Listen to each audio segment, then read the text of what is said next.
Sente-se aqui, rapaz. Aproxime-se do fogo e escute com atenção, porque o que vou te contar não está escrito em livro nenhum, e poucos ainda se lembram de como tudo realmente começou. Muito antes do seu tempo e até antes do meu avô nascer, o mundo já tinha acabado. Uma vez, uma praga terrível tomou conta de toda a humanidade. Ninguém sabia exatamente de onde ela veio, apenas que se espalhava rápido demais, transformando cidades inteiras em cemitérios silenciosos. Os governos caíram, os exércitos não conseguiam conter o avanço da doença e o desespero tomou conta das nações. Foi então que os poucos que ainda tinham poder e conhecimento tomaram uma decisão extrema. Eles levaram o que restava da humanidade para baixo da terra. Construíram abrigos gigantescos, verdadeiras cidades subterrâneas, e selaram as entradas. Acima deles, o mundo foi deixado para morrer. Bombas foram lançadas, incêndios tomaram continentes inteiros e o céu ficou vermelho por anos. Cinzas e fogo, apenas isso restou da superfície. Mas lá embaixo, nas profundezas, a humanidade resistiu. Nos primeiros anos foi difícil. Comida racionada, medo constante e a lembrança amarga do mundo perdido. Ainda assim, pouco a pouco, as coisas começaram a se organizar. As pessoas trabalharam juntas, construíram laboratórios, centros de controle e sistemas capazes de monitorar o que restava da Terra lá em cima. Décadas se passaram, talvez séculos, até que finalmente os sensores começaram a mostrar algo que ninguém esperava mais ver. A superfície estava novamente capaz de sustentar vida. E então chegou o grande dia. Os portões dos abrigos foram abertos e a humanidade voltou a caminhar sobre o céu. Os antigos refúgios permaneceram funcionando, mantidos como uma espécie de seguro para o futuro, mas pouco a pouco foram sendo abandonados. O mundo acima era vasto e vazio, pronto para ser reconstruído. E reconstruído ele foi. Com o conhecimento acumulado durante os anos no subsolo, a humanidade avançou rápido, mais rápido do que nunca. As cidades cresceram, as máquinas evoluíram e a ciência alcançou níveis que nossos ancestrais jamais imaginaram. Foi uma era dourada, rapaz. Uma época em que parecia que nada poderia nos derrubar novamente. As nações voltaram a surgir, cada uma fundada por descendentes daqueles sobreviventes do subsolo. Mas com o progresso também veio algo que sempre acompanha o poder: a arrogância. Os líderes começaram a se ver como deuses modernos. Com a genética nas mãos, passaram a modificar plantas, animais e até o próprio ser humano. A vida inteira da Terra podia ser manipulada como se fosse argila. E foi nesse momento que o erro antigo começou a se repetir. Desconfianças surgiram entre as nações, espiões, sabotagens, acusações. Tudo aquilo que já tinha destruído o mundo antes começou a voltar. Só que dessa vez era pior, porque as armas que eles tinham criado eram muito mais poderosas. E quando perceberam que uma guerra era inevitável, decidiram que soldados humanos já não eram suficientes para o campo de batalha. Foi então que voltaram seus olhos para os restos da antiga praga, aquela mesma que quase extinguiu a humanidade. Usaram seus fragmentos, misturaram com genética humana e começaram experimentos com animais. Entre todos os animais, um chamou mais atenção: as cobras, resistentes, silenciosas e mortais. Em laboratórios secretos começaram a criar híbridos, criaturas que misturavam DNA humano e reptiliano. Assim nasceram as armas biológicas conhecidas como versão 1.0 e versão 2.0. A primeira geração era forte, feroz e obediente, soldados perfeitos para a linha de frente. A segunda geração era diferente, mais inteligente, mais estratégica, criada para comandar a primeira. Aquilo, rapaz, aquilo era uma arma viva. Só que o medo dessa criação se espalhou rápido entre as outras nações e quando perceberam o que estava sendo preparado, reagiram da única forma que sabiam: com guerra. O que aconteceu depois foi pior que qualquer pesadelo. Armas tecnológicas inimagináveis foram usadas, bombas capazes de apagar cidades inteiras do mapa, tempestades de fogo que varreram continentes. Em poucos anos, o mundo foi destruído novamente, talvez ainda pior do que na primeira vez.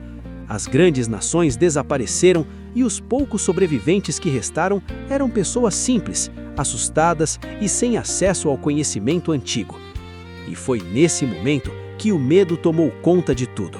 Com receio de que a tecnologia pudesse trazer outro apocalipse, um novo poder surgiu entre os sobreviventes, um clero fanático. Eles diziam que o conhecimento tinha sido a causa da destruição do mundo e que a humanidade só sobreviveria se abandonasse tudo aquilo. Começou então uma verdadeira cruzada contra a ciência. Professores foram caçados, cientistas queimados em praça pública, livros destruídos.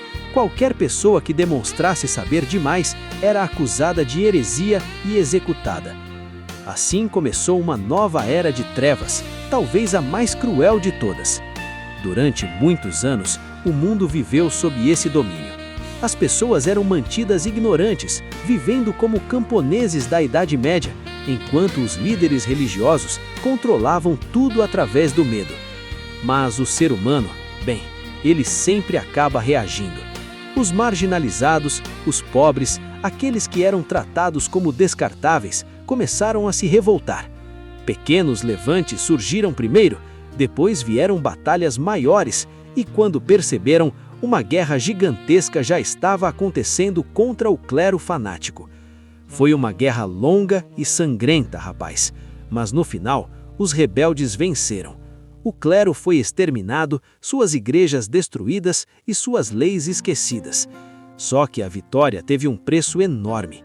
Durante todos aqueles anos de perseguição, grande parte do conhecimento da humanidade tinha sido perdido para sempre. O mundo precisava começar mais uma vez. E assim começou outra reconstrução.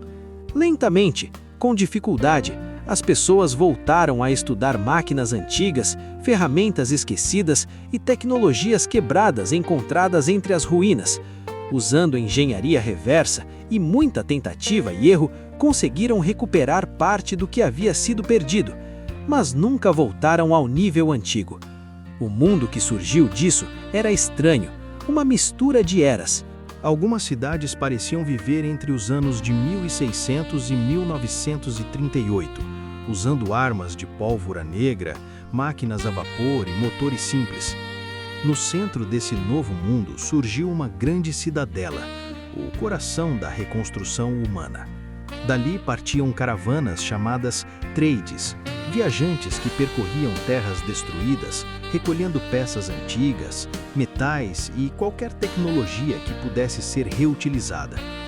Aos poucos, novas cidades foram surgindo ao redor da cidadela. Cada uma delas foi chamada de distrito.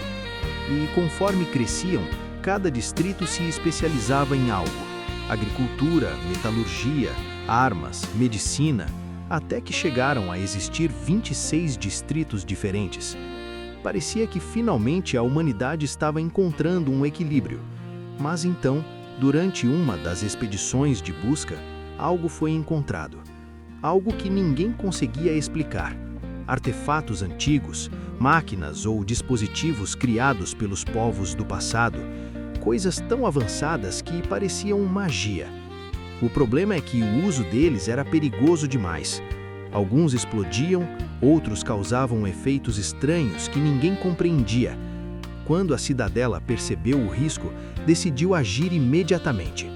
O local onde esses artefatos foram encontrados foi isolado e recebeu um nome que você já deve ter ouvido: o Abismo. Um nome escolhido não só como código, mas também para assustar qualquer curioso que pensasse em ir até lá sozinho. Para explorar esse lugar, foi criada uma organização especial, a Guilda dos Escavadores. Somente seus membros tinham autorização para entrar no abismo e recuperar artefatos. E para manter tudo sob controle, criaram uma hierarquia rígida. No topo estava o sindicato, responsável por comandar toda a guilda. Abaixo deles vinham os juízes, encarregados de fiscalizar e aplicar as leis. E, por fim, os membros da guilda, exploradores, caçadores de relíquias e escavadores que arriscavam a vida no abismo. Com o tempo, outras guildas menores surgiram nos distritos, sempre supervisionadas pelo sindicato. Mas as leis eram duras, muito duras. Qualquer crime contra a cidadela, contra as guildas ou contra o governo era punido com a morte, sem julgamento longo, sem negociação. A lei marcial mantinha a ordem. Dentro dos distritos, cada pessoa precisava ter uma função, um trabalho, uma utilidade. Quem não contribuía não podia ficar. E assim o mundo continuou girando. Cidades protegidas por enormes muralhas, exploradores vasculhando ruínas antigas, artefatos misteriosos surgindo das profundezas do abismo e histórias sendo contadas de geração em geração. E agora você entende, rapaz, por que tanta gente teme aquele lugar. Porque o abismo não guarda apenas máquinas antigas, ele guarda os erros da humanidade. E às vezes, quando mexemos demais no passado, acabamos despertando coisas que talvez devessem ter permanecido enterradas para sempre.